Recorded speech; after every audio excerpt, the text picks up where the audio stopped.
নমস্কার বন্ধুরা, আজকের ভিডিওটি কিন্তু পশ্চিমবঙ্গের প্রত্যেকটি পরিবারের জন্য অত্যন্ত গুরুত্বপূর্ণ।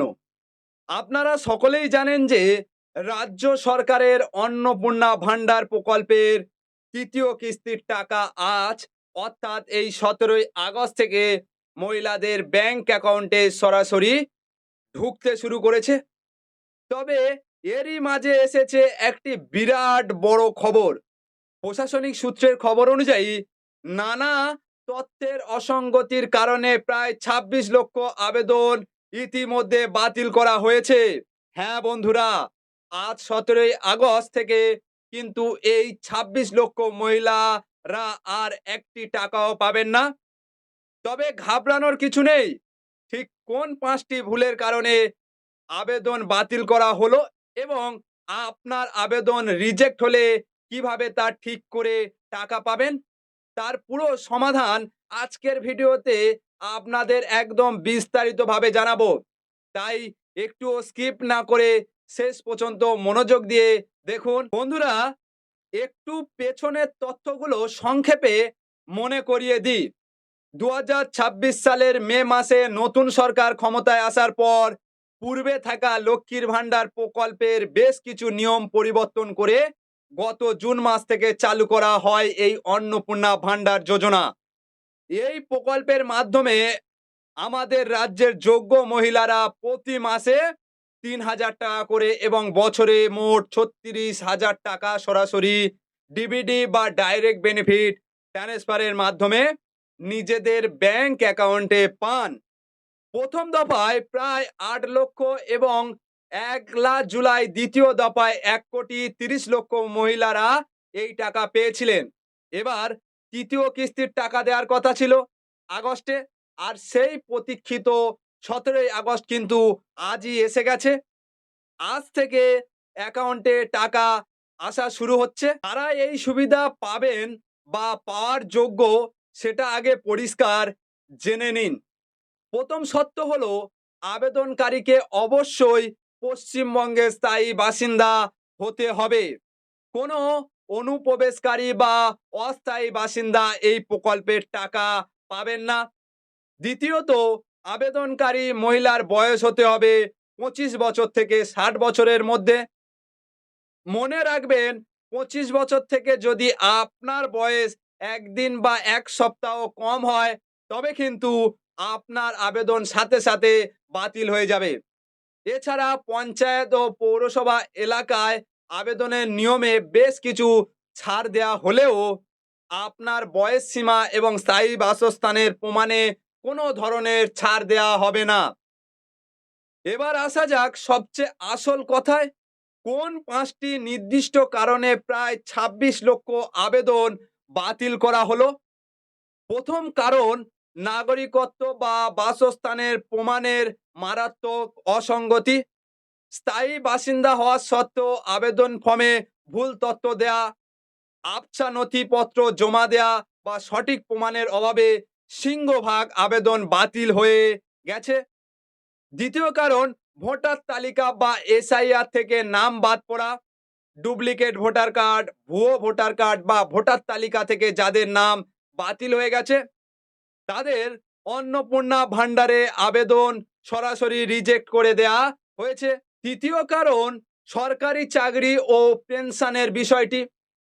আপনার পরিবারে স্বামী বা পরিবারের কেউ যদি স্থায়ী সরকারি চাকরি করেন অথবা নিয়মিত সরকারি পেনশন পান তবে কিন্তু আপনি এই প্রকল্পের আওতাভুক্ত হবেন না।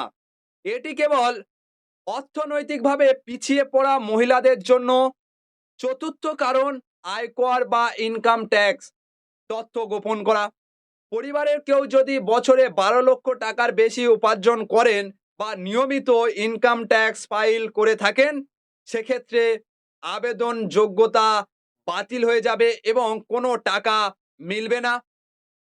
পঞ্চম কারণ, যা সবচেয়ে বেশি মহিলার ক্ষেত্রে ঘটেছে তা হলো আধার নম্বর এবং ব্যাংক অ্যাকাউন্টের তথ্য ভুল থাকা। ব্যাংক অ্যাকাউন্টের নম্বর ভুল, আইএফসি কোড টাইপ করতে ভুল হওয়া অথবা নামের বানানে পার্থক্য থাকলে সিস্টেম নিজে থেকে ফর্ম বাতিল করে দেয়। এছাড়া আপনার ব্যাংক অ্যাকাউন্টের সাথে যদি আধার নম্বর, কেওয়াইসি এবং ডিবিটি অর্থাৎ ডাইরেক্ট বেনিফিট ট্রান্সফার লিঙ্ক না থাকে, তবে আপনার পেমেন্ট ফেলড হয়ে যাবে এবং টাকা ব্যাংকে পৌঁছাবে না। এখানে ব্যাংক অ্যাকাউন্ট নিয়ে একটি জরুরি বিষয় খুব ভালো করে মনে রাখবেন।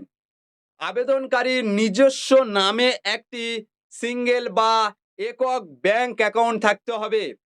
আপনি যদি ফর্মে যৌথ বা জয়েন্ট ব্যাংক অ্যাকাউন্ট নম্বর দিয়ে থাকেন, তবে কিন্তু ভেরিফিকেশনের সময় আপনার নাম বাতিল করে দেওয়া হবে।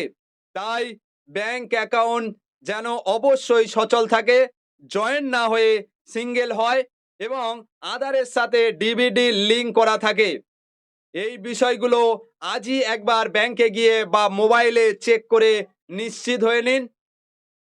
যদি আপনার পেমেন্ট আটকে যায় বা আবেদন রিজেক্ট দেখায়, তবে কি করবেন? ঘাবড়ানোর একদম প্রয়োজন নেই। সরকার কিন্তু সংশোধন করার সুযোগ দিচ্ছে।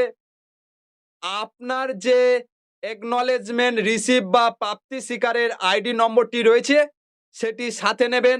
এর পাশাপাশি আধার কার্ড, ভোটার কার্ড, বাসস্থানের প্রমাণপত্র এবং ব্যাংক পাসবুকের জেরক্স সাথে নিয়ে আপনার নিকটবর্তী বিডিও অফিস বা মহকুমা শাসক অর্থাৎ এসডিও অফিসে যোগাযোগ করুন।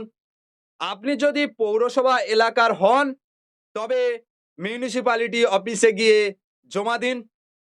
অফিসে গিয়ে সংশ্লিষ্ট আধিকারিকদের আপনার রিসিভ নম্বরটি দিলে তারা পোর্টালে আপনার আবেদনটি খুলে দেখতে পাবেন ঠিক কি ভুলের কারণে আপনার টাকা ঢোকেনি বা আবেদন বাতিল হয়েছে।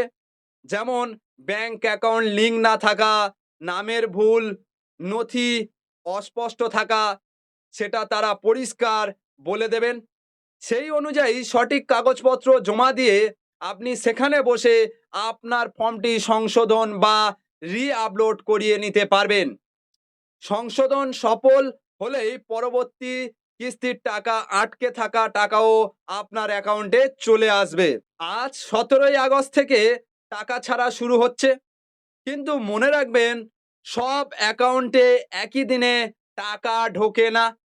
আগামী 4 থেকে 5 দিন অর্থাৎ 21 থেকে 22 আগস্ট পর্যন্ত পর্যায়ক্রমে ব্যাংক অ্যাকাউন্টে টাকা ঢুকবে। তাই এখন অধৈর্য হবেন না। আপনার ব্যাংকের সাথে যে মোবাইল নম্বর লিঙ্ক করা আছে, সেটির মেসেজ চেক করতে থাকুন। প্রয়োজনে এটিএম বা ব্যাংকে গিয়ে মিনি স্টেটমেন্ট তুলে দেখুন টাকা জমা হয়েছে কিনা। যদি 5 দিন অপেক্ষা করার পরেও অ্যাকাউন্টে টাকা না আসে, তখনই কেবল বিডিও বা এসডিও অফিসে গিয়ে যোগাযোগ করবেন। যেসব মহিলারা এখনো আবেদন করতে পারেননি, তারা আগামী জনকল্যাণ শিবির বা পঞ্চায়েত বা পৌরসভার মাধ্যমে নির্ধারিত সময়ে আবার নতুন আবেদন জমা দিতে পারবেন। কিন্তু আবেদন করার আগে অবশ্যই আপনার আধার কার্ডের নাম, ভোটার কার্ডের তথ্য এবং ব্যাংক অ্যাকাউন্টের নাম যেন হুবহু এক থাকে, সেটা নিশ্চিত করে নেবেন। কোনো নথিতে ভুল থাকলে আগে লোকাল পোস্ট অফিস বা আধার কেন্দ্র গিয়ে সংশোধন করিয়ে তবেই জমা দেবেন। তাহলে আর নাম বাতিলের ভয় থাকবে না। তো বন্ধুরা, এই ছিল আজকের অন্নপূর্ণা ভান্ডার প্রকল্পের সবচেয়ে বড় এবং গুরুত্বপূর্ণ আপডেট। ভিডিওটি আপনার পরিচিত সকল মহিলা এবং আত্মীয়দের কাছে প্রচুর পরিমাণে শেয়ার করুন, যাতে ভুল তথ্যের কারণে কারো টাকা আটকে না যায়। ভিডিওটি ভালো লাগলে অবশ্যই একটি লাইক করবেন এবং কমেন্ট করে জানাবেন আপনার অ্যাকাউন্টে টাকা ঢুকলো কিনা। আপনি যদি আমাদের এই ভিডিওটি ইউটিউব থেকে দেখে থাকেন, তবে এখনই চ্যানেলটি সাবস্ক্রাইব করে পাশের বেল আইকনটি অল করে রাখুন। আর যারা ফেসবুক থেকে ভিডিওটি দেখছেন, তারা অবশ্যই ফেসবুক পেজটি ফলো করতে ভুলবেন না। দেখা হবে পরবর্তী নতুন কোনো ভিডিওতে। ততক্ষণ সবাই ভালো থাকুন, সুস্থ থাকুন। ধন্যবাদ।